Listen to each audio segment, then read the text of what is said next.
எல்லாரையும் சந்திச்சதில் ரொம்ப மகிழ்ச்சி. நான் எல்லா மேடையிலையும் பயமில்லாமல் பேசிடுவேன், நகைச்சுவையாக பேசிடுவேன். அந்த நீங்கள் கேட்குற 30 நிமிஷத்தையும் அந்த எப்படி போச்சு இந்த நேரம் இல்லாமல் கூட நான் பேசலாம். ஆனால் எங்கள் ஸ்கூல் வாத்தியார் முன்னாடி உட்காந்துருக்காரு. எங்கள் டீச்சருக்கு முன்னாடி நான் எப்படி பேசுகிறேன்னு தெரியலை. உங்களை எப்படி ஆதி என் தம்பியை எப்படி சினிமாவுக்குள்ளே கொண்டு வந்து இவ்வளோ பெரிய உயரத்தில் அவர் இருக்காருன்னா அதுக்கு ஒரு பேசிக்கான ஒரு காரணம் எங்கள் டைரக்டர் சுந்தர் சி சார். அதே மாதிரி தான் என்னை 97 என்னை அசிஸ்டன்ட் டைரக்டராக யாருமே என்னை சீந்தலை, யாருமே என்னை சேர்த்துக்கலை. 7 வருஷம் ஒரு அசிஸ்டன்ட் டைரக்டராகவே அலைய முடியுமா சொல்லுங்கள். ஆனால் ஃபஸ்ட்டு படம் அருணாச்சலத்தில் எங்கள் சார் தான் என்னை சேர்த்துக்கிட்டார்.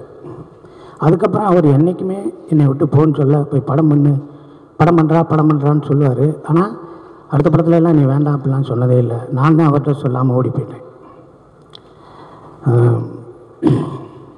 இந்த படத்தில் பற்றி பேசணும்னா, ஃபஸ்ட்டு ஒரு நாள் நான் ஆதி தம்பி எப்போ பார்த்தேன்னா, எங்கள் டைரக்டர் கூட பார்க் ஹோட்டலில் எல்லோரும் உட்காந்து சாப்பிட்டுட்டு இருந்தோம்.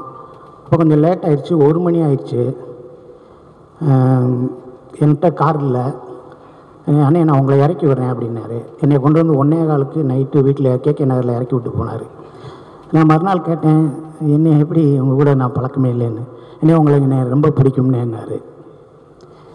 இவர் ஃபஸ்ட்டு என்கிட்ட சொல்லும்போது, அண்ணே என்னோடய முதல் படத்துலேருந்து நீங்கள் இருக்கணும்னு நான் எல்லா டைரக்டர்ட்டையும் சொன்னேன்னே, ப்ரொடியூசர்கிட்ட சொன்னேன்னே, எல்லாத்துலேயும் சொன்னேன். அவங்க டேட் இல்லைம்பாங்க, அந்த கேரக்டர் வேறு சின்ன கேரக்டராக இருக்கும்பாங்க. யாருமே வந்து உங்களை உள்ளே இழுக்கிறதுக்கு அது சப்போர்ட்டிவாக இல்லைண்ணே. அவர் டேட் இல்லைன்னு சொல்கிறாரு, அவர் அந்த காசு கேட்குறாரு, இதுன்னு சொல்லி எல்லாமே சொன்னாங்கண்ணே. இன்றைக்கி நான் முடிவு பண்ணுற இடத்துல இருக்கேண்ணே, நீங்கள் வரணும்னேன்னாரு. அதான் ஃபஸ்ட்டு என்கிட்ட சொன்னது. நான் முடிவு பண்ணுற இடத்துல இருக்கேண்ணே, நீங்கள் இல்லாமல் போக மாட்டேன் ஷூட்டிங்னாரு.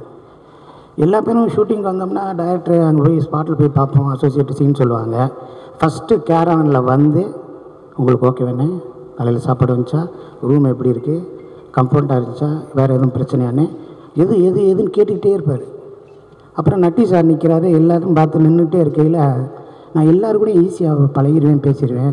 நட்டி சார் உங்களை பார்த்தா எனக்கு பயமாக இருக்குது, நான் ஏதாவது சொன்னால் கோச்சுக்கிறீங்களாம்பார். அவர் ஐயா, நான் சொன்னேன் எங்களை விட அந்த ஆள் தான் நல்லவர், நாங்கள் தான் கிரிமினல், அவர் ரொம்ப நல்லவர், அவர்கிட்ட எது வேணாலும் சொல்லுங்கள் அப்படின்னு சொன்னேன்.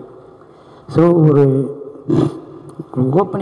ஹீரோ ஓப்பனிங் சாங் முடித்தோடனே அப்பா அம்மா மீட்டிங்கு, அப்புறம் வில்லன் இன்ட்ரோடக்ஷனு, அவங்க கூட ஃபைட்டு, அப்புறம் ஹீரோவுக்கு ஒரு ஃப்ளாஷ்பேக்கு, அதுக்கப்புறம் அப்படி இப்போ இன்ட்ரோ பிளாக்கு, அதுக்கப்புறம் அவன் எங்கே போனால் எங்கே போனேன் ஈஸியாக 10 நிமிஷத்தில் கதை பண்ணி படம் பண்ணுறதை விட்டு போட்டு கடைசி உலகப்போர் இவ்வளோ ரிஸ்க்கு பாருங்கள். ஃபஸ்ட்டு வேர்ல்டு வார் எப்படி நடந்துச்சுன்னு தெரியல, செகண்ட் வேர்ல்டு எப்படி இருந்துச்சு இல்லை, தேர்டு வேர்ல்டு வார் வரப்போதா என்னன்னு தெரியல, நம்ம இந்தியா சந்தித்தது எத்தனை வாருன்னு தெரியல, கடைசி உலகப்போர் எதை நோக்கி என்ன ஏது, இதுக்கு சரியான தீர்வு சொல்லிடுவோமா, இது பெரிய ரைட்டர்ஸ் பின்புலாக இருக்கா, பெரிய இது ரீமேக்கா, ரெஃபரன்ஸுக்கு இங்கிலீஷ் படத்தெல்லாம் பார்த்து எடுத்துருக்குமா, எதுவுமே இல்லாமல் நான் எடுக்கிறேன் பாரு, நீ பாரு அப்படின்னு சொல்லி இந்த முயற்சிக்கே தம்பிக்கு ஒரு சல்யூட் அடிக்கிறேன்.